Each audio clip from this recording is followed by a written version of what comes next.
नमस्कार। News night के एक और विशेष अंक में आप सभी दर्शकों का बहुत बहुत स्वागत है। मैं हूं असीम मिश्रा। और आखिरकार कर्नाटक में क्या हो गया? चुनाव खत्म होते ही कर्नाटक की सिद्धारमैया सरकार ने डीजल और पेट्रोल के दाम बढ़ा दिए। जी हां, और उससे हुआ क्या? महंगाई चरम पर पहुंच गई। जो आवश्यक चीजें हैं उसके दाम बढ़ने वाले हैं। इसको लेकर सियासत भी तेज हो गई है। बीजेपी लगातार हमलावर है कांग्रेस पर। खबर दिखाएंगे आपको कर्नाटक में। साथ ही साथ दिल्ली में भी पानी को लेकर, जब यहां की जनता इतनी भयंकर गर्मी में प्यासी है, प्यास से जूझ रही है, पानी की कमी से जूझ रही है, इसको लेकर सियासत तेज है। इस पे हुई जानकारी आपको देंगे, क्या कुछ आज दिल्ली में इसको लेकर हुआ। और साथ ही साथ मुंबई आपको लिए चलेंगे। मुंबई इंटरनेशनल फिल्म फेस्टिवल से जुड़ी खबरें दिखाएंगे। और अब कुछ ही दिन बाकी रह गए हैं योग को लेकर, क्या कुछ है उसकी तैयारियां होंगी। खबरें योग से जुड़ी हुई, लेकिन शुरुआत करना चाहेंगे सबसे पहले हेडलाइंस के साथ।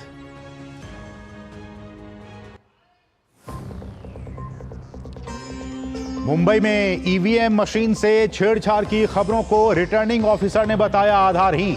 कहा, ईवीएम अनलॉक करने के लिए नहीं होती है किसी भी प्रकार की ओटीपी की प्रक्रिया। मुंबई उत्तर पश्चिम सीट से नवनिर्वाचित सांसद रविंद्र वाइकर के रिश्तेदार पर मतगणना केंद्र पर मोबाइल फोन इस्तेमाल करने के लगे थे आरोप। ईवीएम पर कांग्रेस और उसके गठबंधन सहयोगियों के सवालों पर भाजपा का पलटवार। रविशंकर प्रसाद ने कहा, रायबरेली में हुई जीत पर राहुल को नहीं हो रहा है विश्वास। दी नसीहत, बैलेट की लूटपाट बंद कराने वाली ईवीएम की ईमानदारी पर करें भरोसा। दिल्ली में पानी पर सियासत जारी। जल मंत्री आतिशी ने जताई आशंका, पाइपलाइन लीकेज के पीछे है साजिश। दिल्ली पुलिस को लिखा पत्र, केंद्रीय जल मंत्री से भी लगाई गुहार। भाजपा ने किया मटका फोड़ प्रदर्शन। कहा, जिम्मेदारियों से भाग रही है केजरीवाल सरकार।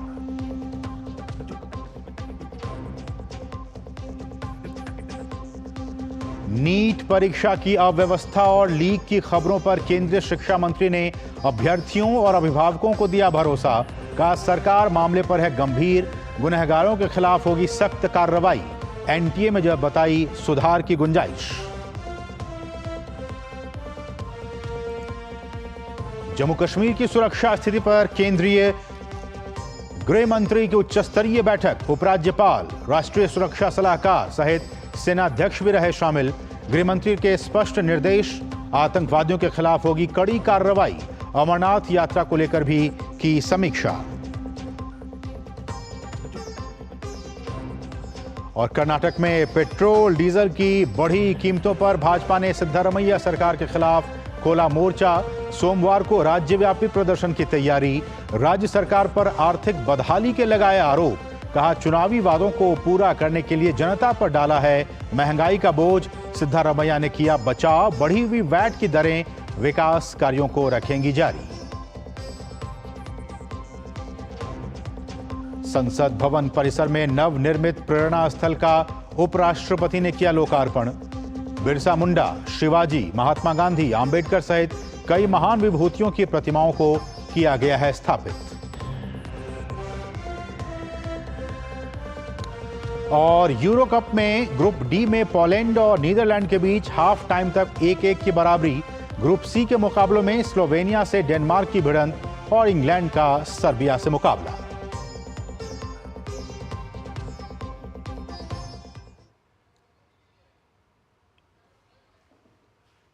और शुरुआत आज की सबसे अहम खबर के साथ, जो कि ईवीएम से जुड़ी हुई है।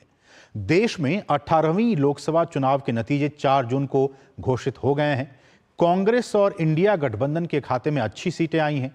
उस वक्त विपक्ष ने ईवीएम को लेकर कोई सवाल नहीं उठाए, लेकिन एक मामला मुंबई उत्तर पश्चिम लोकसभा सीट का है, जहां शिवसेना शिंदे गुट के नवनिर्वाचित सांसद रविंद्र वाइकर के चुनावी नतीजों को लेकर विपक्षी दलों ने ईवीएम को कटघरे में खड़ा करने की कोशिश की है।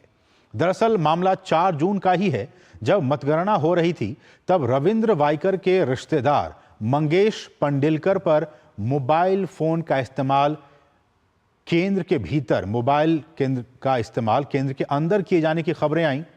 उन पर तथाकथित रूप से आरोप लगे कि उन्होंने मोबाइल फोन का इस्तेमाल ईवीएम मशीन को अनलॉक करने वाले ओटीपी जनरेट करने के लिए किया था। वनराई पुलिस ने मंगेश पंडिलकर और चुनाव आयोग के मतदान कर्मी दिनेश गुरव पर मामला दर्ज कर सीटीपीसी 41A के तहत नोटिस भेजा और मोबाइल को फॉरेंसिक लैब भेज दिया। इस पूरे मामले पर मुंबई सब अर्बन क्षेत्र की रिटर्निंग ऑफिसर ने जानकारी दी कि ओटीपी और ईवीएम से जुड़ी सभी खबरें बेसलेस हैं, आधारहीन हैं। ईवीएम को अनलॉक करने के लिए किसी भी प्रकार के ओटीपी की प्रक्रिया नहीं होती है। ईवीएम पूरी तरह से सुरक्षित है। ईवीएम के लिए कोई अनलॉकिंग के लिए ओटीपी नहीं आता है। ईवीएम ये एक स्टैंड अलोन डिवाइस है, उसमें कोई वायर्ड और वायरलेस कम्युनिकेशन का कोई प्रोविजन है ही नहीं। तो जो न्यूज है वो गलत न्यूज है और किसी भी आधारहीन न्यूज है without any verification. In fact, other day some reporter from India, I think the same one, I tried explaining him that it is no way related. कि मोबाइल से कुछ नहीं होता है। जो काउंटिंग प्रोसीजर होता है वो रिजल्ट सेक्शन में प्रेस जो बटन होता है, रिजल्ट बटन, वो प्रेस करने के बाद ही डिस्प्ले होता है और वो पोल डे को जब ईवीएम सील होता है तो पोलिंग एजेंट्स भी होते हैं और काउंटिंग के दिन भी जब रिजल्ट सेक्शन प्रेस होता है काउंटिंग एजेंट्स होते हैं। तो इलेक्शन कमीशन की अपनी एक प्रोसीजर है, सेट सिस्टम ऑफ प्रोसीजर है, प्रोटोकॉल्स है, वो पूरी तरह से फॉलो करके ही ये काउंटिंग हुआ है। दरअसल मुंबई उत्तर पश्चिम लोकसभा सीट से रविंद्र वाइकर ने शिवसेना उद्धव गुट और महाविकास अघाड़ी के उम्मीदवार अमोल कीर्तिकर को महज 48 वोट से हराया था। इस सीट पर पहले कीर्तिकर को 1 वोट से विजय घोषित किया गया था, लेकिन रीकाउंटिंग करने पर वाइकर 48 वोट से जीत गए। उसके बाद ईवीएम पर इस प्रकार के आरोप सामने आने लगे। इस बीच शिंदे गुट के नेता संजय निरुपम ने कहा है कि हार पचा नहीं पा रहे हैं अमोल कीर्तिकर। उत्तर पश्चिम मुंबई लोकसभा क्षेत्र के जो हारे हुए उम्मीदवार हैं श्री कीर्तिकर जी, वो 4 जून के बाद से ही अपनी हार पचा नहीं पा रहे हैं और लगातार वो जीते हुए उम्मीदवार रविंद्र वाइकर के खिलाफ दुष्प्रचार में लगे हुए हैं। पुलिस केस भी हुआ है और इसकी छानबीन भी हो रही है। पुलिस केस किसी भी शिकायत पर हो सकती है और पुलिस की जिम्मेदारी बनती है छानबीन करने की, लेकिन जो तकनीकी सच्चाई है उसको भी जानने की आवश्यकता है। सुप्रीम कोर्ट के आदेश में साफ साफ लिखा हुआ है कि ईवीएम मशीन को मोबाइल से हैक नहीं किया जा सकता, मोबाइल से ऑपरेट नहीं किया जा सकता। मतलब कोई ईवीएम मशीन मोबाइल से कनेक्ट हो ही नहीं सकता, तो मोबाइल पर ओटीपी ईवीएम मशीन भेज ही नहीं सकता। तो ये पूरी जानकारी गलत है। और वहीं कांग्रेस और दूसरे प्रतिपक्ष के नेताओं द्वारा उठाए जा रहे इन सवालों पर भाजपा के नेता रविशंकर प्रसाद ने कहा है कि ईवीएम के आने से बैलेट की छीना झपटी वाला युग का अंत हो चुका है। राहुल गांधी की पार्टी की संख्या बढ़ी है ना, ईवीएम ने काम किया है ना, तो अभी तक इतने दिन के बाद अब ईवीएम पर फिर दोषारोपण कर रहे हैं, तो इसका मतलब अपनी सारी जीत को खुद नकार रहे हैं। चाहे यूपी की जीत हो या बाकी की जीत हो या उनकी रायबरेली की जीत हो, क्या मतलब है इसका? कहीं तो विश्वास करना पड़ेगा। और हमें पूरा यकीन है कि ईवीएम के कारण जो बैलेट पेपर की छीना झपटी हिंसा होती थी उसमें कमी आई है, जल्द रिजल्ट आता है। तो मुझे लगता है कि इस पर विश्वास करना चाहिए और ईवीएम ने दिखा दिया है कि वो ईमानदारी से काम करता है और जनता के मतों का प्रकटीकरण भी ईमानदारी से होता है।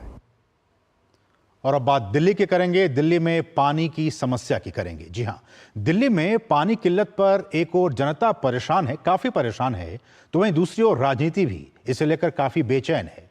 बीजेपी आज दिल्ली सरकार के खिलाफ सड़कों पर उतरी, तो वहीं दिल्ली सरकार का कहना है कि कुछ लोग पानी की पाइपलाइन को तोड़कर इस पानी की कमी को और भी बदतर बनाने का षड्यंत्र रच रहे हैं।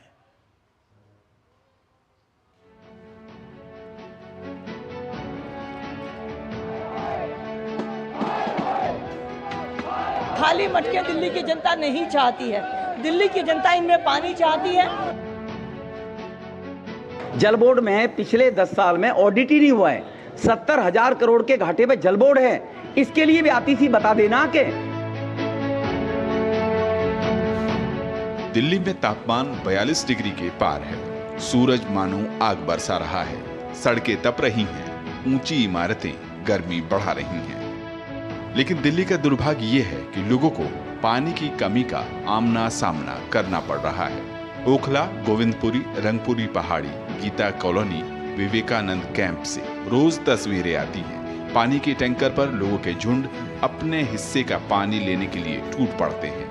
ये तस्वीरें सच्चाई से ज्यादा संकट बयां कर रही हैं। ये बता रही हैं कि इंतजाम बौने पड़ गए हैं। पानी की आपूर्ति और मांग के बीच गड़बड़ झाले का संसार मौजूद है। पानी मिलता भी नहीं है पीने का, तो सब डब्बे ले लेकर नहीं चलते हैं ऐसे। सप्लाई वाला पानी आता है ना, तो वो मिक्स होकर आता है, गंदा पानी आता है। दिल्ली प्रदेश की सत्ता और नगर निगम दोनों की डोर आम आदमी पार्टी के हाथ में है, लेकिन केजरीवाल और उनकी टीम चंद बहाने बनाती है। इन बहानों की आड़ में अपनी जिम्मेदारी से बच जाने की चाहत रखती है। ये कभी दलील देते हैं कि यमुना में पानी कम है, हरियाणा जिम्मेदार है, कभी हिमाचल पर दोष मढ़ने की नाकाम कोशिश करते हैं। ये कट्टर आम आदमी पार्टी है। लोग जानते हैं जिम्मेदारियों से बचना इन्हें बखूबी आता है। जो पानी की पाइपलाइन सोनिया विहार से आती है, पूरे साउथ दिल्ली को पानी प्रोवाइड करती है। कल उस पानी की पाइपलाइन में लीकेज हुई। उस लीकेज और काफी सीवियर लीकेज हुई। आप ये देख सकते हैं कि बहुत बड़ी लीकेज वहां पे हो रही थी। जब हमारी पेट्रोलिंग टीम को ये पता चला तो रिपेयर के लिए टीम भेजी गई। वहां ये पाया गया कि बहुत बड़े बड़े बोल्ट, 12 इंच के बोल्ट, 4-4, 5-5 सेंटीमीटर लंबे बोल्ट को काट कर वहां पर छेद किया गया था पाइपलाइन में। तो ऐसा लग रहा है कि कुछ षड्यंत्र हो रहा है। और मैंने इसी संदर्भ में आज पुलिस कमिश्नर को लेटर भी लिखी है। मेरी पुलिस कमिश्नर से बात भी हुई है कि जो हमारी मेन पानी की डिस्ट्रीब्यूशन लाइंस हैं, उन पानी की पाइपलाइंस को पुलिस द्वारा सिक्योरिटी दी जाए। ये आम आदमी पार्टी की नेताओं का षड्यंत्र है। उन्होंने तोड़े हैं, इसलिए तोड़े हैं ताकि उसमें से टैंकर माफिया को फ्री में पानी मिल सके और बाद में वो हजारों रुपए में टैंकर बेच सके। पानी की सियासत पर भाजपा केजरीवाल सरकार को बख्शने के मूड में नहीं है। पानी के लिए जूझती जनता के सवालों पर सड़कों पर संघर्ष कर रही है। भाजपा की दिल्ली इकाई ने सड़कों पर मटका फोड़ प्रदर्शन कर दिल्ली प्रदेश की सरकार से पानी का इंतजाम करने की गुहार लगाई। केजरीवाल सरकार की नीयत ही नहीं है काम करने की। इन्होंने एक दशक के शासन में 600 करोड़ रुपए के मुनाफे वाले दिल्ली जल बोर्ड को 73,000 करोड़ रुपए के घाटे में लाकर खड़ा कर दिया है। इनकी नीयत ही नहीं है काम करने की। मार्च में ही आईएमडी ने बोल दिया था कि भीषण गर्मी होने वाली है दिल्ली में, लेकिन इन्होंने कुछ नहीं करा। इन्होंने दिल्ली जल बोर्ड के इंफ्रास्ट्रक्चर में कोई रिपेयर नहीं करी, उसको कोई इम्प्रूवमेंट नहीं करी। आज 40% से ज्यादा पानी दिल्ली का वेस्ट हो जाता है। भाजपा के सांसद और दिल्ली भाजपा के नेता पानी की जर्जर पाइपलाइनों को भी इस कमी का जिम्मेदार ठहराते हैं। उनका आरोप है कि लाखों गैलन पानी रोज लीक हो जाता है, लेकिन इसे रोकने की ईमानदार कोशिश बीते 10 साल में केजरीवाल सरकार ने नहीं की। दिल्ली की जनता के साथ इतना बड़ा अत्याचार। आज आतिशी जी बताएं, श्वेत पत्र लाएं कि 10 साल में कौन कौन सा पाइप बदला गया है दिल्ली का। ये सब कामचोर लोग हैं। ये लोग, इनको काम, न तो काम करने की नीयत है और न तो नीति है। इनकी नीति सिर्फ और सिर्फ खजाने को लूटने की है, कैसे चोरी कर सकते हैं, इसकी नीति है। दिल्ली के अधिकांश क्षेत्रों में पाइपलाइन से पानी सप्लाई की जाती है, लेकिन बीते दिनों में इसमें लगातार कमी देखी गई है। वाटर ट्रीटमेंट प्लांट में पानी की किल्लत दर्ज की जा रही है। दिल्ली की प्रदेश सरकार हरियाणा को इसका जिम्मेदार बता रही है, जबकि साल 1994 में हरियाणा, उत्तर प्रदेश, राजस्थान, हिमाचल प्रदेश और दिल्ली के बीच यमुना के जल बंटवारे को लेकर समझौता हुआ था। इसके मुताबिक दिल्ली को मार्च से जून तक 0.076 बिलियन क्यूबिक मीटर पानी मिलना तय हुआ था और वार्षिक आवंटन 0.3 724 BCM है, जबकि यह लगभग 435 MGT के बराबर है। इस समझौते में 2025 में संशोधन किया जाना है। फिलहाल दिल्ली के लोगों को पानी की किल्लत से रोज दो चार होना पड़ रहा है। अमरेंद्र गुप्ता के साथ ब्यूरो रिपोर्ट, DD न्यूज। और इस पूरी खबर पर हम चर्चा भी करेंगे, आखिर क्या है ये मामला और किस तरह से दिल्ली की जो आबादी है, जो वहाँ लोग रह रहे हैं, वो किस तरह से प्यास से जूझ रही है। लेकिन एक छोटे से ब्रेक के बाद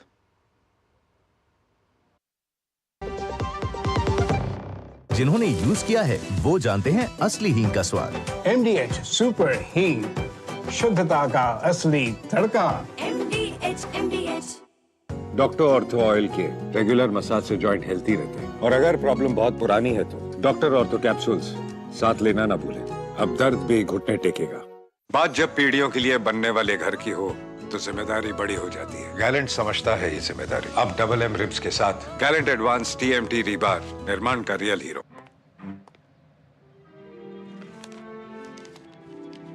इतनी जल्दी पैसे डबल? ओ, जमा करोगे तो फिर भुगतोगे। क्या लो, ऐसी लुभाने वाली स्कीम में पैसे जमा करना यानी धोखे की संभावना। इसलिए पहले पूरी जांच, उसके बाद पैसे जमा, नहीं तो आपके पैसे हो जाएंगे पुर्र। RBI कहता है जानकार बनिए, सतर्क रहिए। स्वाद से सबको दीवाना कर दे, दीवाना कर दे। पता का चाय, गजब का स्वाद। वो मिस्टर विकास की फाइल आप पॉलिसी बाजार। मैम, आपका हेल्थ इंश्योरेंस क्लेम अप्रूव हो गया है। अब आप सर को घर ले जा सकती हैं। क्लेम के टाइम पे हमेशा आपकी हेल्प को तैयार। पॉलिसी बाजार, 1 करोड़ का हेल्थ इंश्योरेंस सिर्फ 390 रुपए महीने से शुरू। Curiosity can take you to some out of the world places. Took me to the moon today. Curious about this place? Scan this QR code before I take it off with my Seat tires. Seat, crafted for the curious. और break के बाद आपका फिर से स्वागत है। आप देख रहे हैं DD न्यूज और अब हम चर्चा करने वाले हैं कि गर्मी में आखिर कब तक प्यासी रहेगी हमारी राजधानी दिल्ली। जी हां, आज का हमारा चर्चा का विषय गर्मी में 45 डिग्री से पार की गर्मी इस वक्त राजधानी दिल्ली और उत्तर भारत में, और उस वक्त यहां राजधानी दिल्ली के लोग प्यास से तड़प रहे हैं। तो हमारा सवाल आज का कि आखिर कब तक प्यासी रहेगी राजधानी, इस पर चर्चा करने के लिए 3 खास मेहमान इस वक्त हमारे साथ बने हुए हैं। हमारे साथ आप देखते हैं टीवी स्क्रीन पर अमित तिवारी जी हैं, भाजपा की तरफ से। अमित जी, आपका बहुत बहुत स्वागत। हमारे साथ दूसरे खास मेहमान आम आदमी पार्टी की तरफ से और राजनीतिक विश्लेषक परविंदर सिंह सेठी जी। सेठी जी, आपका भी बहुत बहुत स्वागत। और साथ ही साथ हमारे साथ वरिष्ठ पत्रकार अनंत विजय। अनंत जी, आपका भी बहुत बहुत स्वागत। शुरुआत सेठी जी मैं आप ही से करना चाहूंगा, और जो हमारा आज का सवाल है कि आखिर 45 डिग्री पार की गर्मी में भी राजधानी के लोग आखिर कब तक प्यासे रहेंगे। और जो सवाल उठाए जा रहे हैं कि जब पहले से ही सारी बातें हो गई थी, मेट डिपार्टमेंट की तरफ से ये आ गया था कि इस बार भयंकर गर्मी पड़ने वाली है, कहां सोई हुई थी आम आदमी पार्टी की सरकार? क्यों नहीं तैयारी की पहले से कि आज लाखों की तादाद में लोग प्यास से जूझ रहे हैं, मर रहे हैं? देखिए, जो इस समय पानी की समस्या से लोग जूझ रहे हैं, ये बहुत ही सेंसिटिव मैटर है और इसके ऊपर कोई राजनीति नहीं होनी चाहिए। पहली बात तो ये है, क्योंकि चाहे हम सत्ता पक्ष की पूरी तरह से जिम्मेवारी है कि उनको पानी प्रोवाइड कराए, लेकिन आप देखेंगे ना, जैसे 50 साल के गर्मी के रिकॉर्ड टूटते हैं, उसके बाद जो हरियाणा से पानी आता है वो हरियाणा से पानी पूरा नहीं छोड़ा जाता, और इस तरह की रुकावटें आती हैं। मैं उसका कोई वो नहीं दे रहा कि भी है रीजन है। जो हिमाचल से हरियाणा पानी आता है, जो 1000 सेठी जी, ये एक्सक्यूज देना हो गया। देखिए, हरियाणा भी ने कहा है वहां की सरकार ने कि हम बिल्कुल तैयार हैं। हिमाचल की सरकार ने कहा खुलेआम प्रेस के सामने कि हम तैयार हैं। ये एक्सक्यूजेस अच्छे नहीं होते हैं। नहीं, जो सुप्रीम कोर्ट में एफिडेविट दिए हैं उसमें उन्होंने 7, 8, 9 जून को जो पानी छोड़ा था 310 क्यूसेक और 675 क्यूसेक पानी छोड़ा गया था। और उसके बाद जब आज की जो स्थिति हमने देखी है, एक तो जो छतरपुर इलाके का मैं देख रहा था, वहां पे पानी की पाइपलाइन नहीं है, वहां टैंकर से ही पानी प्रोवाइड किया जाता है। दूसरा, जो पानी का जो पाइपलाइन है वो लीकेज है, वहां भारतीय जनता पार्टी उसके ऊपर राजनीति कर रही है और वहां पे 12-12 इंच जो इतने बड़े बड़े बोल्ट हैं उनको काट कर उस लाइन को लीक करा गया है ताकि इसके ऊपर राजनीति करी जाए। ये तो आपको लगता है सेठी जी कि इतनी बड़ी जो समस्या है और कहीं यहाँ लीकेज हुआ है, इतनी बड़ी समस्या के लिए वो एक लीकेज जिम्मेदार है? नहीं, लीकेज सर सारा पानी लीक कर जाएगा जो इतने बड़े बड़े बोट निकलेंगे। और आप वाटर टैंक, पाइपलाइन आप टैंकर्स की बात कर रहे हैं, वाटर टैंकर्स की बात कर रहे हैं, अलग अलग इलाकों में वो सक्रिय हैं, एक्टिव हैं, और उसको लेकर आपने देखा होगा किस तरह से वो माफिया बन गए हैं और औने पौने दांवों में लोगों को बेचने का काम कर रहे हैं उन पानी को। नहीं, आप बिल्कुल ठीक कह रहे हैं। जनता त्राही कर रही है, उनकी समस्या का समाधान होना चाहिए, इस पे कोई राजनीति नहीं होनी चाहिए। लेकिन मैं उन पॉइंट्स के ऊपर आपका ध्यान दे रहा हूं जिस वजह से यहाँ पे दिक्कत आई। 50 साल का गर्मी का रिकॉर्ड टूटा, हरियाणा से पानी कम आया, पानी को लीक करा जा रहा है जगह जगह पे, और उसमें बीजेपी के कार्यकर्ता जहाँ के उसकी फोटो डाल रहे हैं। देखो इतनी लंबी पाइपलाइन है, तो ये सारी चीजें शक के दायरे में आती हैं। और मैं ये समझता हूं कि मटका फोड़ने से किसी की समस्या दूर नहीं होगी, किसी के घर पानी नहीं पहुंचेगा, लेकिन ये है कि उन लोगों की समस्या को किस प्रकार से दूर किया जाए, ये जो दिल्ली सरकार उसकी जिम्मेवारी बनती है, वो उससे भाग नहीं सकती। लेकिन साथ के साथ जो सब लोग हैं, चाहे पक्ष में चाहे विपक्ष में, सबकी कलेक्टिव जिम्मेवारी है। जब इतनी भीषण गर्मी के अंदर कोई समस्या आती है तो हम सबको इकट्ठे मिलकर उसका समाधान करना चाहिए, ना कि उसके ऊपर राजनीति करनी चाहिए। ठीक है अमित तिवारी जी जो ये कह रहे हैं, और वही बात की आखिर क्यों नहीं तैयारी की गई पहले से। और मैं अभी आतिशी को सुन रहा था, वो कह रही थी कि लीकेज है, उसको हमने ठीक करवाने का काम किया है। अरे भाई लीकेज तो अभी है, आजकल में है, ये समस्या तो बीते कई महीनों से है, कई दिनों से है। लोग जूझ रहे हैं प्यास से पानी के बिना। तैयारी नहीं थी, सीधा सा मतलब ये कि इस भीषण गर्मी में लोगों को पानी पहुंचाया जाए, इसके लिए केजरीवाल की सरकार बिल्कुल गंभीर नहीं दिखाई दे रही है। बिल्कुल, आप बिल्कुल सही कह रहे हैं और यही हमारा क्लियर स्टैंड है। यदि मैं आपको कुछ तथ्य दूंगा तो उससे स्थिति और स्पष्ट हो जाएगी। जी, आप याद करिए 2014-15 में जब केजरीवाल साहब अपना मैनिफेस्टो लेके आए थे, तब वह शीला दीक्षित जी और उनके विधायकों पर यह आरोप लगाते थे कि शीला दीक्षित जी और इनके विधायक टैंकर माफियाओं से मिले हुए हैं और उनके थ्रू पानी सप्लाई करते हैं और पैसे लेते हैं। इन्होंने 2015 के अपने मैनिफेस्टो, जिसमें 70 पॉइंट थे, पॉइंट नंबर 14 में बहुत स्पष्ट रूप से लिखा था कि मैं टैंकर माफिया को खत्म कर दूंगा। बिल्कुल। आज तक पिछले, जब 2015 में हम थे तो दिल्ली में 904 MGD पानी की प्रोडक्शन होती थी, टोटल अवेलेबिलिटी थी, और तब लगभग 1100 MGT पानी जो है उसकी रिक्वायरमेंट थी। 10 वर्षों में, 9 वर्षों में स्वाभाविक रूप से दिल्ली की पॉपुलेशन बढ़ी है। जी, आज की दिल्ली की स्थिति ये हो गई कि दिल्ली में वाटर अवेलेबिलिटी लगभग 1350 MGD होनी चाहिए, तभी सबको सफिशिएंटली मिल पाएगा। दिल्ली में 1670 के आसपास अनऑथराइज्ड कॉलोनी है, 650 के आसपास जेजे क्लस्टर है, 1000 से कम कॉलोनियों में सिर्फ वाटर पाइपलाइन है, और जेजे क्लस्टर में तो वाटर पाइपलाइन है ही नहीं। स्क्रीन पे जो आपके फोटो दिख रही है जेजे क्लस्टर की ही फोटो है। पिछले 9 वर्षों में ना पानी की और उपलब्धता करने के लिए कोई प्रयास किया गया, ना इन इलाकों में पाइपलाइन डाली गई। 2020 में भी वादा किया था। तो तिवारी जी कहने का मतलब ये कि बीते 10 वर्षों में केजरीवाल की सरकार ने पानी के पूरे इंफ्रास्ट्रक्चर पर बिल्कुल भी ध्यान नहीं दिया, बजाय उसके उन्होंने वाटर टैंकर्स के माफियाओं के साथ हाथ मिलाए, औने पौने दांवों में पानी बेचने का काम किया गया।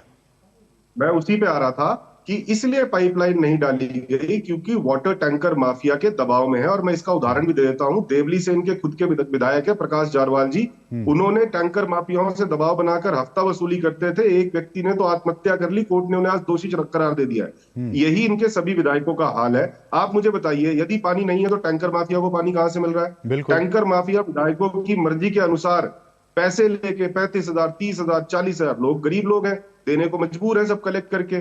तो ये सारी की सारी व्यवस्थाएं आम आदमी पार्टी की दिल्ली सरकार को सुनिश्चित करनी चाहिए थी कि पानी नल से जल घर तक पहुंचे, लेकिन कुछ नहीं किया। दूसरा, जब भी कभी आपको, हम बचपन से ही सुना करते थे, अच्छा मित्र वह होता है जो कि मुसीबत के समय में आपके साथ खड़ा रहता है। इसी प्रकार से अच्छी सरकार वह सरकार होती है जो आपदा के समय में दोषारोपण या दूसरों पर ठीकरा फोड़ने के बजाय जनता के बीच में आती है और उस समस्या का निवारण करती है। कोविड आपने हाल में ही देखा होगा, जो कि अचानक हो गया था, जबकि ये तो मौसम विभाग भी फोरकास्ट कर रहा था, दिल्ली जल बोर्ड को भी पता है कि कितनी वाटर अवेलेबल है, कितना पानी और हमें चाहिए। बिल्कुल, यही सवाल सेठी जी आपसे है कि पहले से तैयारी क्यों नहीं की आम आदमी पार्टी की सरकार ने? और जो रिपोर्ट्स आ रही हैं, जो कि बीजेपी नेता भी कह रही हैं कि 40% पानी का तो वेस्टेज हो रहा है, लीकेज के थ्रू वेस्ट हो रहा है, वो पानी लोगों के घर तक पहुंचता, उससे पहले वो वेस्ट हो रहा है। तो इन तमाम चीजों पर पानी की पाइपलाइन तक नहीं पहुंचा रही है सरकार, पानी वेस्ट हो रहा है, माफियाओं के साथ मिली जुली हुई है सरकार, ये सारी चीजें आरोप लगा रही है बीजेपी। नहीं, देखिए मैं आपकी बात से सहमत हूं, लेकिन आप इस बात को समझिए, जो 1600 कुछ कॉलोनियां, कच्ची कॉलोनियां थी दिल्ली के अंदर, ये भी तो आम आदमी पार्टी की जिम्मेदारी है सरकार की, उन कच्ची कॉलोनियों तक भी पानी तक पहुंचा है। मैं उसी बात पे आ रहा हूं कि उन कॉलोनियों को बड़े सालों से ठगा गया, उनको ये आश्वासन दिया गया कि इनको पास करेंगे। उनको पास करने का मतलब ये होता है कि उनको जो बेसिक इंफ्रास्ट्रक्चर है, जो बिजली, पानी, सीवेज सिस्टम वहां पे दिया जाए, और उसके अंदर आम आदमी पार्टी ने बहुत सारी कॉलोनियों के अंदर वो इंफ्रास्ट्रक्चर प्रोवाइड कराया। जो कच्ची कॉलोनियां या छतरपुर, तो कहाँ है सेठी जी, वो चीजें तो नजर नहीं आ रही है ना जमीन पर, वहां पे नहीं। देखिए 1600 कॉलोनियां एक दिन के अंदर तो नहीं पानी की लाइनें। 10 साल से आपकी सरकार, 10 साल से आम आदमी पार्टी की सरकार है। नहीं, मैं बिल्कुल वही कह रहा हूं कि जो उनको पास करा गया, उनको बेसिक एमिनिटीज प्रोवाइड की जा रही है और करी भी जा रही है। और जो बेसिक इंफ्रास्ट्रक्चर दिल्ली का था, चाहे सीवेज लाइन और वाटर पाइपलाइन, वो मिले हुए थे, वहां पे भी काम चल रहा है, बड़ी तेजी से काम चल रहा है, जो पिछले कई वर्षों से। ठीक है, हमारे साथ आनंद विजय जी भी हैं, जो वरिष्ठ पत्रकार हैं। आनंद जी, आपने इन तमाम बातों को सुना, समझा, और दिल्ली में चूंकि आप भी रहते हैं, हम इन सारी चीजों को देख रहे हैं। आखिर 10 साल कम नहीं होता है? 10 सालों में आप सिर्फ दोषारोपण करें कि देखिए लीकेज हो रहा है, ये हो रहा है, वो हो रहा है, बजाय इनके कि आप इन बातों के जवाब दें। आप काम क्यों नहीं कर रहे हैं ग्राउंड पे जाके? आप जो पानी की पूरा इंफ्रास्ट्रक्चर है उसको क्यों नहीं दुरुस्त कर रहे हैं? देखिए, मुझे लगता है कि जो असीम जी दिल्ली की प्रॉब्लम है वो मिसमैनेजमेंट की है। सेठी साहब ने उसको स्वीकार किया, लेकिन स्वीकार करने के साथ उन्होंने किंतु परंतु लगाना शुरू कर दिया, जो उचित नहीं है। दिल्ली की आज वास्तविकता यही है कि दिल्ली की जनता को पानी नहीं मिल रहा और पानी के लिए जनता त्राहिमाम कर रही है। और जो टैंकर माफिया की बात कर रही है, टैंकर माफिया ज्यादा बड़े खतरे की ओर हमें लेकर जा रही है। आज दिल्ली की जितनी क्षमता है उससे 100.14% ज्यादा एक्सट्रैक्ट किया जा रहा है ग्राउंड वाटर से। तो आप समझिए कि हम किस दिशा में जा रहे हैं दिल्ली की जनता। और दिल्ली की जनता को अगर अभी से मैनेज नहीं हुआ तो आने वाले दिनों में स्थिति इतनी विकट हो जाएगी।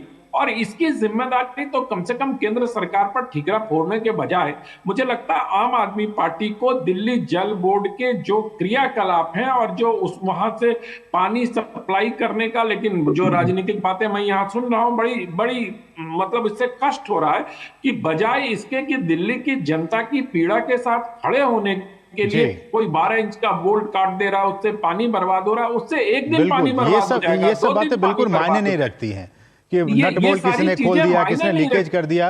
और सेठी साहब, आपको यह समझना होगा कि पूरी दुनिया की 18% आबादी भारत में रहती है और 4% ही वाटर रिसोर्सेज है हमारे पास। तो अगर आप मैनेजमेंट ठीक से नहीं करेंगे वाटर का तो आने वाले दिनों में बहुत परेशानी होने वाली है। और जितने बड़े बड़े वादे किए गए थे, मुझे लगता है कि उन वादों पर ठीक से काम नहीं हुआ।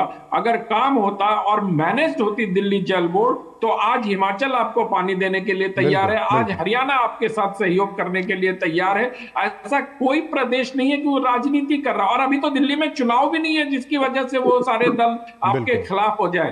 तो इस बार गर्मी और जो पानी आ भी रहा है, आप देखिए उसकी क्वालिटी देखिए ना, पीने लायक नहीं है। इतना बदबू उससे आ रहा है कि वहां के लोग परेशान हैं। असीम जी, ये सब नहीं होगा तो टैंकर वालों को कैसे फायदा होगा? मुझे बस एक ही बात समझ में आती है कि येन केन प्रकारेण सरकार को अभी ताबड़तोड़ तरीके से टैंकर माफिया के खिलाफ कार्रवाई करनी चाहिए। और यही समय है कि सरकार का इकबाल दिखना चाहिए। और मुझे लगता है कि जो भी मंत्रीगण इसमें जिम्मेदार हैं, जिनके पास भी जल मंत्रालय है दिल्ली सरकार का, उनको इस हिसाब से काम करना चाहिए कि दिल्ली की जनता को कम से कम पानी तो मिले। और देखिए आनंद जी, हम जो ये देखिए तस्वीरें हम दिखा रहे हैं इसलिए साइड में, कि देखिए क्या हाल है, किस तरह से लोग पानी के टैंकर के पीछे दौड़ रहे हैं, भाग रहे हैं, और क्या क्वालिटी है उस पानी की देखिए। और टैंकर असीम जी, ये तस्वीर एक दिन की नहीं है, ऐसी तस्वीरें निरंतर हमें दिखाई देती हैं। आज किस जेजे क्लस्टर की दिखाई देती हैं, कभी कहीं और की दिखाई देती हैं, कभी और की दिखाई देते हैं।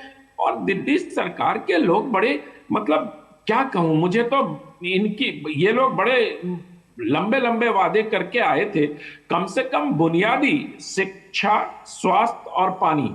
तो मुझे लगता है कि इन सारी चीजों पर सरकार का ध्यान नहीं है। दरअसल वो राजनीति में ज्यादा उलझ के रह गई आम आदमी पार्टी। सेठी जी, मेरा सवाल, सेठी जी, इसलिए मेरा सवाल ये है कि चाहे भले ही आम आदमी पार्टी ये कह ले कि पिछले 2 चुनावों में अच्छी खासी सीट जीतकर हम विधानसभा पहुंचे हैं, क्या ये उस राजनीतिक तौर पर ये इतना एक्टिव मामला नहीं है क्या कि आप चूंकि आम आदमी पार्टी की सरकार अच्छी खासी सीट लेकर जीत जाती है, इसलिए वो जो आम आदमी से जुड़े जो मुद्दे हैं उसको वो दरकिनार कर देगी?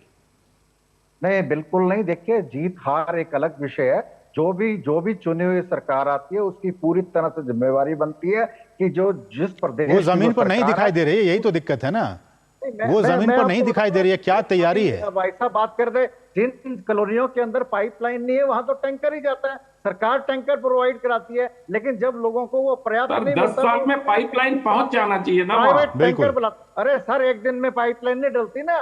नहीं, 10 साल दिए हैं, 10 साल यहाँ की जनता ने आपको। 1600 कॉलोनियां पास नहीं करी गई थी, उनके ऊपर बुलडोजर चलता था, लोगों के सिर के ऊपर। आखिरी टिप्पणी तिवारी जी, आखिरी टिप्पणी, समय की कमी है, आखिरी में क्या कुछ कहना चाहेंगे बहुत संक्षेप में? सेठी जी जो बार बार कह रहे हैं कि कॉलोनियां अभी पास हुई हैं इसलिए वहां पर समय लगेगा, एक दिन में नहीं हो सकता।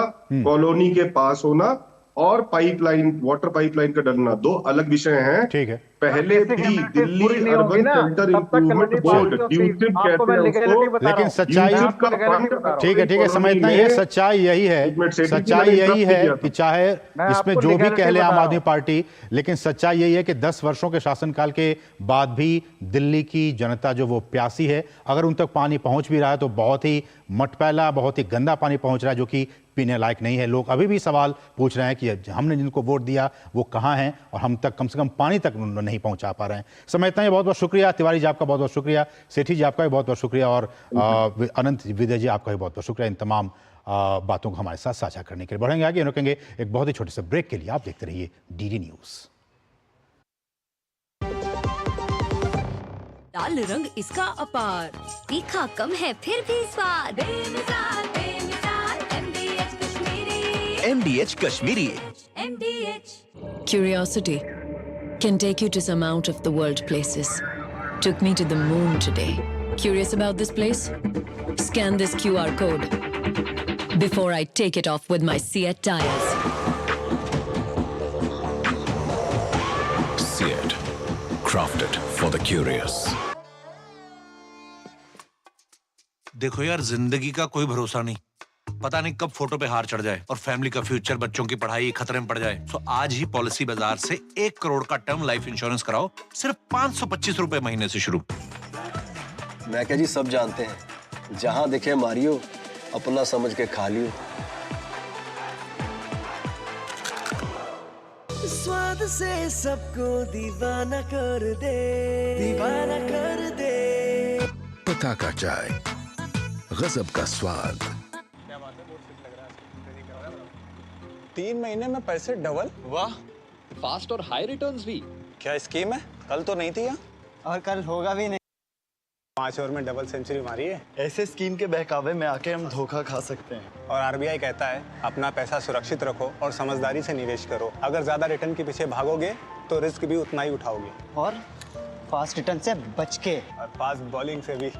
आरबीआई कहता है जानकार बनिए, सतर्क रहिए। बढ़िया है, प्राकृतिक हल्दी, मिर्ची, धनिया। नहीं, मिर्ची, धनिया, हल्दी, MDH।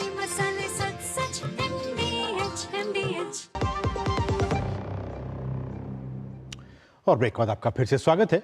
MBBS में एडमिशन पाने के लिए नीट यूजी की परीक्षा देने वाले लाखों छात्रों और उनके अभिभावकों को केंद्रीय शिक्षा मंत्री धर्मेंद्र प्रधान ने पूरी तरह से आश्वस्त किया है कि किसी भी प्रकार की गड़बड़ी को लेकर सरकार संवेदनशील है। दोषी पाए गए बड़े से बड़े अफसर भी, उन पर भी कार्रवाई होगी। वहीं उन्होंने ये भी संकेत दिए कि NTA जो कि परीक्षा आयोजित करवाती है उसमें भी सुधार की गुंजाइश है। नीट एग्जामिनेशन में कुछ विसंगतियां कुछ जगह की, स्पेसिफिक जगह की ध्यान में आई है, सरकार उसकी सुधार के काम पे लगी है। जहाँ जहाँ इस प्रकार की गड़बड़ियों की सूचना पुख्ता जानकारी के साथ अभी मिल रहा है, उस पर स्पेसिफिक कार्रवाई भी कोर्ट की संज्ञान में रखते हुए सुप्रीम कोर्ट ने सारा विषय को एक नज़र रखी है। कोर्ट की निगरानी में सारा विषय को किया जा रहा है। नीट जैसे महत्वपूर्ण परीक्षा 100% पारदर्शी हो, ये हम उसके लिए कमिटेड है, सरकार उसके लिए प्रतिबद्ध है। उसमें जो भी गड़बड़ी में दोषी पाए जाएंगे, वो एनटीए भी हो तो भी उसको बख्शा नहीं जाएगा। उस पर कड़ी से कड़ी कार्रवाई की जाएगी, शीघ्र ही की जाएगी। मैं स्टूडेंट्स को आश्वस्त करना चाहता हूँ। और जम्मू कश्मीर में हुए आतंकी हमलों के बाद स्थिति की समीक्षा के लिए केंद्रीय गृह मंत्री अमित शाह ने तमाम अहम अधिकारियों के साथ आज एक उच्च स्तरीय बैठक की। बैठक में अमित शाह ने एजेंसियों को जम्मू में एरिया डोमिनेशन प्लान और जीरो टेरर प्लान के माध्यम से आतंकियों पर कड़ी कार्रवाई के निर्देश दिए। साथ ही अमित शाह ने कहा कि जम्मू कश्मीर में इनोवेटिव तरीकों से आतंकियों पर कार्रवाई के लिए मोदी सरकार पूर्ण रूप से प्रतिबद्ध है। गृह मंत्री ने 29 जून से शुरू होने जा रही वार्षिक अमरनाथ तीर्थ यात्रा की तैयारियों की भी समीक्षा की। और अब खबर कर्नाटक से है, जहां की सरकार के पेट्रोल डीजल के दाम बढ़ाए जाने के बाद बीजेपी सत्तारूढ़ दल कांग्रेस पर हमलावर हो चुकी है। बीजेपी ने कांग्रेस पर जनता के हितों पर कुठाराघात करने का आरोप लगाया है। बीजेपी का कहना है कि जब सत्तारूढ़ दल कांग्रेस के राजनीतिक स्वार्थ की पूर्ति हो चुकी है तो अब वो मनमाने तरीके से काम कर रही है। इस बीच बीजेपी के कई नेताओं ने राज्य सरकार के इस कदम की आलोचना की है। इस बीच मुख्यमंत्री सिद्धारमैया ने इस फैसले का बचाव करते हुए कहा है कि बढ़ी हुई वैट की दरों से राज्य में विकास के काम जारी रहेंगे। कर्नाटक में कांग्रेस की अगुवाई वाली सिद्धरमैया सरकार ने पेट्रोल डीजल के दामों में बढ़ोतरी कर दी है। राज्य की जनता पर कांग्रेस की तरफ से ये महंगाई बम है। ऐसे में भाजपा मुद्दे को लेकर हमलावर हो गई है। कर्नाटक भाजपा अध्यक्ष बीवाई विजयेंद्र ने कहा कि एक और मुख्यमंत्री सिद्धरमैया अपने चुनावी वादों को पूरा नहीं कर पा रहे हैं, तो दूसरी ओर जनता को महंगाई का बोझ उठाने के लिए मजबूर कर रहे हैं। वहीं केंद्रीय मंत्री प्रहलाद जोशी ने मांग की है कि कर्नाटक सरकार पेट्रोल डीजल की बढ़ी कीमतों को वापस ले। Desperate Chief Minister Siddaramaiah ji is not able to give any new programs in the state of Karnataka simply because of their guarantee. See, after Lok Sabha elections, now they have increased the price of petrol and diesel by 3 rupees and 3 rupees 50 paise. This will cost dearly for all the sections of the people in the entire state. Modi सरकार संवेदनशील के साथ ये price control में रखने के लिए बहुत ही कोशिश कर रहा है, लेकिन कर्नाटक सरकार ये दाम अचानक दोबारा बढ़ा दिया है। इसके परिणाम क्या होता है? हर एक एसेंशियल कमोडिटीज का दाम जो है, जो हम डेली यूज करते हैं, उसका दाम बढ़ेगा। राज्य सरकार ने पेट्रोल और डीजल पर कर्नाटक बिक्री कर की दरों को बढ़ा दिया है, जिसके बाद प्रदेश में ईंधन की कीमतें 3 रुपए अधिक बढ़ चुकी हैं। सरकार द्वारा बढ़ाए गए टैक्स की दरें तत्काल प्रभाव से लागू हो गई हैं। इसको लेकर शनिवार को एक अधिसूचना भी जारी की गई, जिसमें यह बताया गया कि पेट्रोल पर सेल टैक्स 25.92 से बढ़ाकर 29.84% कर दिया गया है, जबकि डीजल पर पहले 14.3% था, जो कि अब बढ़कर 18.4% हो गया है। इसका असर ये हुआ कि जिस पेट्रोल की कीमत प्रदेश में अब तक 99.83 रुपए थी, वो अब 102.85 रुपए हो गई है, जबकि डीजल 85.93 रुपए से बढ़कर 88.93 रुपए प्रति लीटर हो गया है। Petrol 3 rupees, diesel 3.5. Then imagine, many times he only told that once petrol price rises, many other things also automatically will rise. It is interconnected to everything. Now he has to answer his own questions. ईंधन की कीमतों में वृद्धि के पीछे मुख्य वजह कांग्रेस के चुनावी वादों को माना जा रहा है। कांग्रेस ने विधानसभा चुनावों में कई लोक लुभावने वादों को गारंटियों का नाम दिया था, जबकि वित्त विशेषज्ञ मान रहे हैं कि सरकार के पास इन्हें पूरा करने के लिए पर्याप्त पैसा नहीं है। ऐसे में सिद्धरमैया सरकार ने अतिरिक्त राजस्व जुटाने के लिए पेट्रोल डीजल की कीमतें बढ़ा दी हैं, जिससे लगभग 2500 से 2800 करोड़ रुपए मिलने का अनुमान है। भाजपा आरोप लगा रही है कि सिद्धरमैया सरकार पर आर्थिक बदहाली का संकट मंडरा रहा है। They have taken steps to burdenize common people, middle class people, by increasing the diesel and petrol price. It is unreasonable. So even Congress MLAs started criticizing the guarantee schemes. Because of the guarantee schemes, free schemes, there is no money for the development work. For that purpose, they are insisting to withdraw that guarantee schemes. वहीं भाजपा प्रवक्ता शहजाद पूनावाला ने भी कर्नाटक में बढ़े petrol और diesel के दामों को लेकर राज्य सरकार पर हमला बोला है। उन्होंने कहा कि कांग्रेस देश भर में महंगाई का ढिंडोरा पीटती है, लेकिन जिन राज्यों में उसकी सरकार है वहां जनता पर बोझ डाला जा रहा है। यही तो कांग्रेस का खटाखट लूटने का मॉडल है। हाथी के दांत और कांग्रेस के सिद्धांत, खाने के अलग दिखाने के अलग। कांग्रेस देश भर में ढिंडोरा पीटती है महंगाई का, और अपने राज्यों में जैसे कर्नाटका हो गया, जैसे हिमाचल हो गया, वहाँ पर कमर तोड़ महंगाई बढ़ाने के लिए, आम आदमी को, कॉमन मैन, मिडिल क्लास और किसान को कुचलने के लिए पेट्रोल और डीजल के दाम बढ़ा देती है। साथ ही इस बढ़ोतरी का असर पूरी सप्लाई चेन पर भी देखने को मिलेगा, जिसके कारण खाने पीने की चीजों के साथ साथ दूसरी चीजें भी महंगी हो जाएंगी और जिसका सीधा असर लोगों की जिंदगी पर पड़ेगा। आयशा खानूम के साथ ब्यूरो रिपोर्ट, डीडी न्यूज। और यहां रुकेंगे बहुत ही छोटे से ब्रेक के लिए। आप देखते रहिए डीडी न्यूज।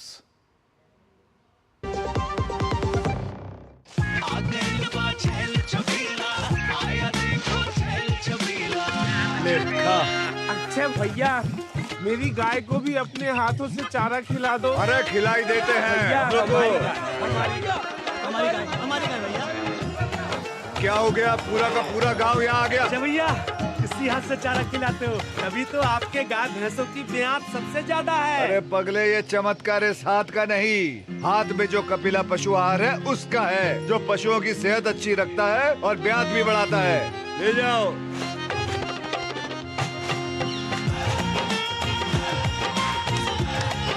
कपिला, देश का नंबर 1 पशु आहार। MDH का किचन किंग किचन में हो तो हम सब कुछ बना सकते हैं। बैंगन का भरता, आलू गोभी, भिंडी मसाला और भी बहुत कुछ। MDH। शुक्ला बता रहा था आपके बाबूजी ने जायदाद का कुछ हिस्सा नौकर के नाम कर दिया। अब नौकर हर काम अपना घर समझ के करेगा।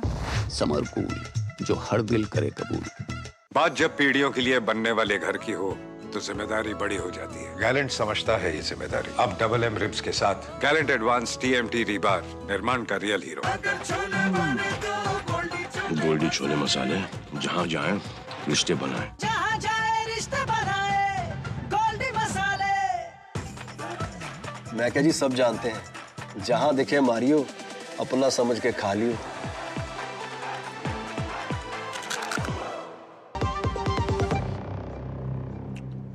और ब्रेक के बाद आपका फिर से स्वागत है। उपराष्ट्रपति जगदीप धनखड़ ने संसद भवन परिसर में नवनिर्मित प्रेरणा स्थल का लोकार्पण किया।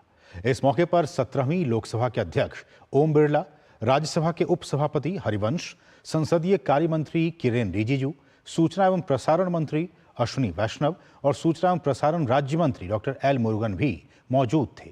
इस प्रेरणा स्थल में 15 महान विभूतियों और वीर सेनानियों की प्रतिमाएं स्थापित की गई हैं। इनमें महात्मा गांधी, बाबा साहब भीमराव अंबेडकर, महाराणा प्रताप, छत्रपति शिवाजी महाराज और महात्मा ज्योतिबा फुले की विशाल प्रतिमाएं शामिल हैं।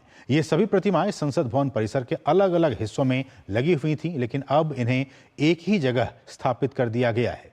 इस पहल से लोगों को इनके दर्शन करने में आसानी होगी, साथ ही युवाओं को इन महान विभूतियों के जीवन से प्रेरणा मिलेगी।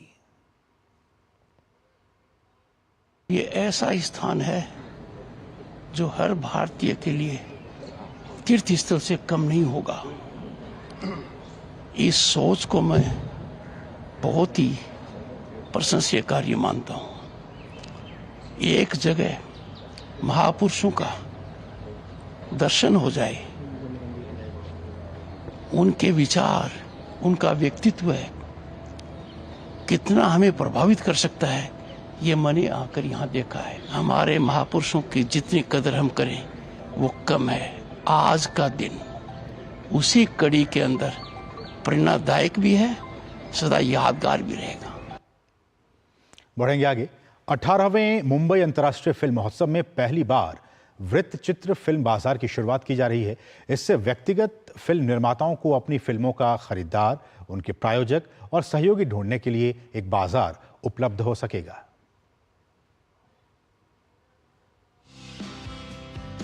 अठारहवें मुंबई अंतर्राष्ट्रीय फिल्म महोत्सव में रविवार को पहले डॉक फिल्म बाजार का शुभारंभ हुआ। इस प्रदर्शनी में देश के राज्यों और विभागों के साथ साथ कई अन्य देश भी शामिल हुए। सिनेमा और मनोरंजन जगत में सहयोग बढ़ाने और एक दूसरे के साथ अपने अनुभव साझा करने की दिशा में ये बड़ी पहल है।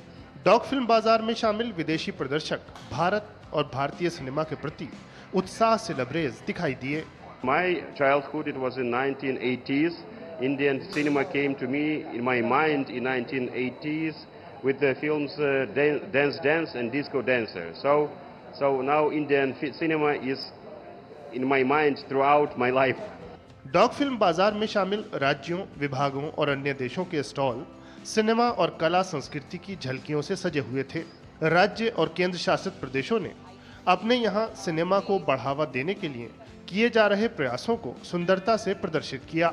हम जम्मू कश्मीर को as a film making destination promote कर रहे हैं। हम फाइनेंशियल इंसेंटिव्स भी ऑफर कर रहे हैं और साथ ही साथ ईज़ ऑफ डूइंग बिजनेस, आसानी से शूटिंग परमिशंस मिल जाए ताकि लोगों को, फिल्म मेकर्स को कोई तकलीफ ना हो। तो ये सारा फैसिलिटेशन है, उसकी अवेयरनेस के लिए आज हमने बूथ भी लगाया है। इससे पहले एक सेशन भी था जिसमें हमने अपनी पॉलिसी की डिटेल्स दी। इस बीच मुंबई अंतर्राष्ट्रीय फिल्म महोत्सव के तहत फिल्मों की स्क्रीनिंग रविवार को भी जारी रही। महोत्सव के तहत हो रहे विभिन्न संवाद और मास्टर क्लास से सिनेमा में रुचि रखने वालों को बहुत कुछ नया सीखने को मिल रहा है। I am very impressed with the quality of the short films, you know, and it was a eye opener because you know short films and documentaries were always looked down upon for many years. But suddenly, when I saw this, I said, my God, you know, the quality of films that are being made by our youth, young people, excellent. Mumbai अंतर्राष्ट्रीय film महोत्सव की राष्ट्रीय प्रतियोगिता में 77 फिल्में मुकाबले में शामिल हुई हैं। समारोह में वृत्तचित्र, लघु फिल्म और एनिमेशन श्रेणी में सर्वश्रेष्ठ फिल्मों को प्रतिष्ठित रजत शंख से सम्मानित किया जाएगा। महोत्सव में अमृतकाल में भारत पर लघु फिल्म के लिए विशेष पुरस्कार भी दिया जाएगा। मुंबई से श्यामा के साथ ब्यूरो रिपोर्ट, डीडी न्यूज। और यहां रुकेंगे एक और छोटे से ब्रेक के लिए। आप देखते रहिए डीडी न्यूज।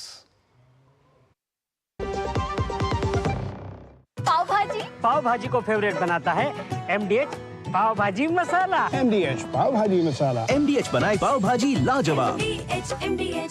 बात जब पीढ़ियों के लिए बनने वाले घर की हो तो जिम्मेदारी बड़ी हो जाती है। गैलेंट समझता है ये जिम्मेदारी। अब डबल M रिब्स के साथ गैलेंट एडवांस TMT रीबार, निर्माण का रियल हीरो। गोल्डी छोले मसाले, जहाँ जाए रिश्ते बनाए। जहाँ जाए रिश्ते बनाए, गोल्डी मसाले। तेरी होने वाली मदर इन लॉ कुछ ज्यादा ही ट्रेडिशनल है। ट्रेडिशनल लोग ज्यादा इमोशनल होते हैं। तो भाई साहब, अब कोई किसी की लाइफ में आग नहीं लगा पाएगा। समर कूल, जो हर दिल करे कबूल।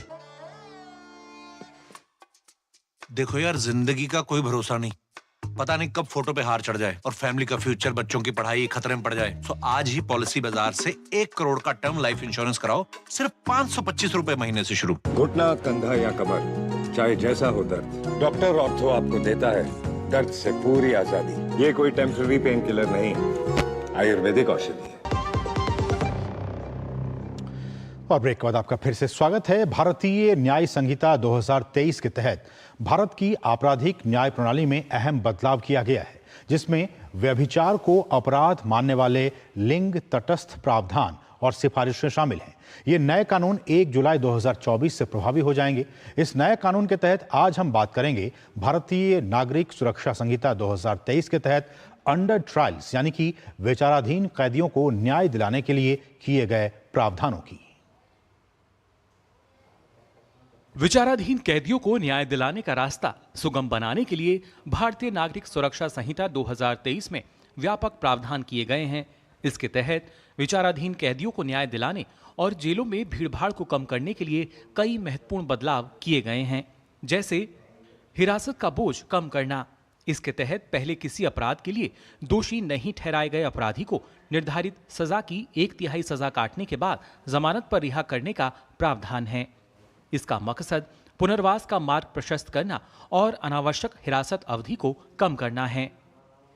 इस कानून के तहत एक अन्य महत्वपूर्ण बदलाव ये किया गया है कि अब अपराधी की जमानत के लिए आवेदन करने की जिम्मेदारी उस जेल अधीक्षक की होगी जहां आरोपी बंद है। यह योग्य कैदियों के लिए कानूनी अधिकार सुनिश्चित करने के साथ ही न्याय प्रणाली में एक क्रांतिकारी बदलाव है। भारतीय नागरिक सुरक्षा संहिता 2023 के कई फायदे हैं। मसलन इससे समय पर न्याय सुनिश्चित करने और जेलों में कैदियों की संख्या कम करने में काफी मदद मिलेगी। इससे छोटे अपराधों के आरोपियों और दोषी लोगों को राहत मिलेगी। यह कानूनी दृष्टिकोण से एक क्रांतिकारी परिवर्तन है। इसके साथ ही इस कानून से अपराधियों को समाज की मुख्यधारा में वापस लाने और अपराध की पुनरावृत्ति की संभावना को कम करने में भी मदद मिलेगी। नए कानूनों के बारे में और ज्यादा जानने के लिए आप एनसीआरबी संकलन of criminal laws mobile app को प्ले स्टोर या ऐप स्टोर से डाउनलोड कर सकते हैं। Bureau report, DD news. और बात योग की, पूरी दुनिया 21 जून को 11वां अंतर्राष्ट्रीय योग दिवस की तैयारियों में जुट चुकी है।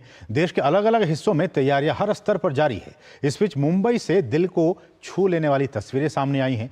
विश्व में अपनी उम्र को लेकर चर्चा में बने पद्मश्री योग गुरु 127 साल के स्वामी शिवानंद ने एक बार फिर मंच से योग मुद्राएं कर लोगों को प्रोत्साहित किया। वाराणसी के रहने वाले शिवानंद की उम्र और योग के प्रति उनका लगाव सभी के लिए प्रेरणा के स्रोत हैं।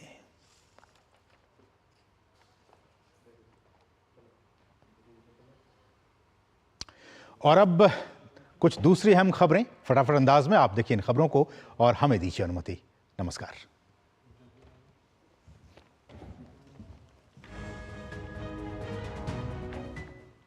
भारतीय वायुसेना की एक टुकड़ी ने संयुक्त राज्य वायुसेना के एल्सन एयरफोर्स बेस अलास्का में 4 जून से 14 जून तक आयोजित अभ्यास रेड फ्लैग 2024 में भाग लिया। एक्स रेड फ्लैग 2024 का ये दूसरा संस्करण था। भारतीय वायुसेना की टुकड़ी ने राफेल विमान और कर्मियों के साथ इस आयोजन में हिस्सा लिया। संगलदान से रियासी तक पहली ट्रायल ट्रेन सफलतापूर्वक चलाई गई। इस ट्रायल ट्रेन ने चिनाब ब्रिज को भी पार किया। रेल मंत्री अश्विनी वैष्णव ने सोशल मीडिया प्लेटफॉर्म एक्स पर इसकी जानकारी दी। उधमपुर श्रीनगर बारामूला रेल लिंक का निर्माण कार्य लगभग पूरा होने वाला है। मध्य प्रदेश के मुख्यमंत्री मोहन यादव ने पीएम श्री धार्मिक पर्यटन हेली सेवा का उद्घाटन किया। इस योजना का मुख्य उद्देश्य राज्य के 2 ज्योतिर्लिंगों तक कनेक्टिविटी को बढ़ावा देना है। उद्घाटन के बाद सीएम ने कहा कि राज्य सरकार हवाई सेवाओं के विस्तार के लिए समर्पित है, खासकर धार्मिक स्थलों और ऐतिहासिक स्थानों तक। पश्चिमी बंगाल में लोकसभा चुनाव के बाद हुई हिंसा से प्रभावित लोगों ने राज्यपाल से मुलाकात की। मुलाकात के दौरान राज्य के नेता प्रतिपक्ष शुवेंदु अधिकारी भी मौजूद रहे।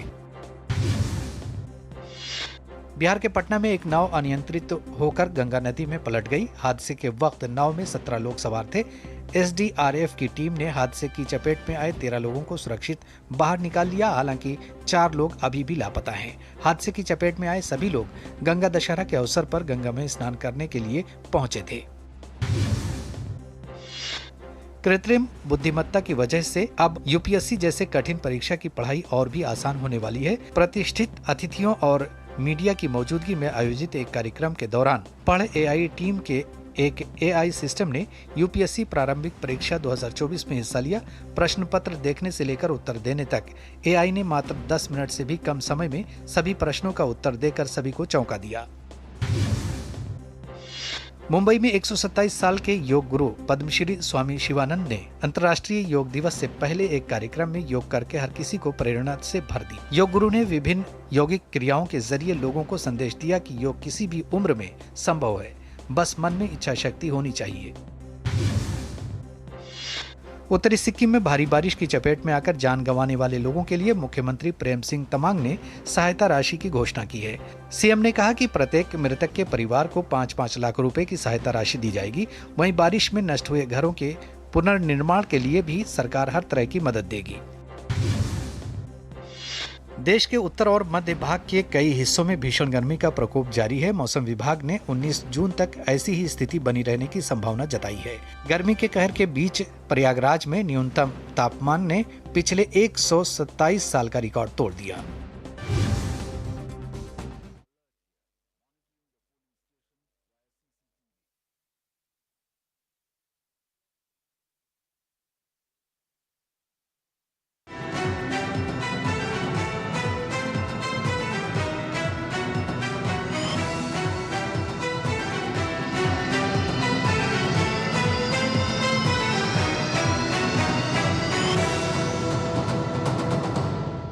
न्यूज नाइट के प्रायोजक थे MDH, बढ़िया है, शुद्ध है। MDH मिर्ची, धनिया, हल्दी, असली मसाले सच। MDH गैलेंट एडवांस रबर, निर्माण का रियल हीरो। और डॉक्टर ऑर्थो आयुर्वेदिक ऑयल और कैप्सूल, अब दर्द भी घुटने टेकेगा।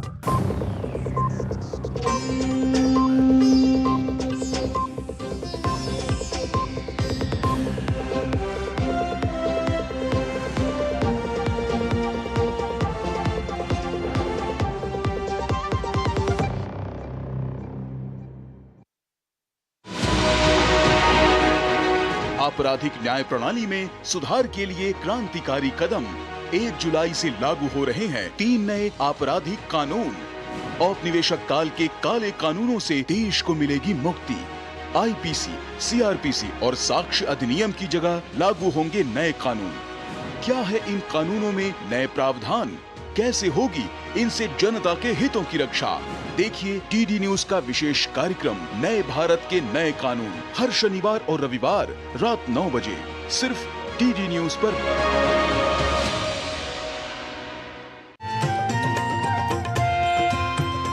नए दिन की करें शुरुआत भारतीय ज्ञान परंपरा, संस्कृत और स्वास्थ्य के साथ। स्वास्थ्य में उपयोगी आयुष पद्धतियों का विज्ञान, संस्कृति, कला, योग का अद्भुत ज्ञान। देखिए विशेष कार्यक्रम सुप्रभातम सोमवार से शुक्रवार सुबह 7 बजे सिर्फ DD न्यूज पर।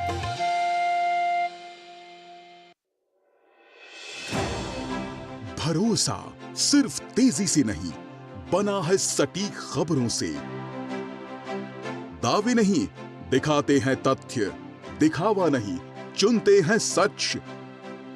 दस्तक सनसनी की नहीं, खबरों की देते हैं हम। यही है रिश्ता आपका हमारा, बना है अटूट भरोसा।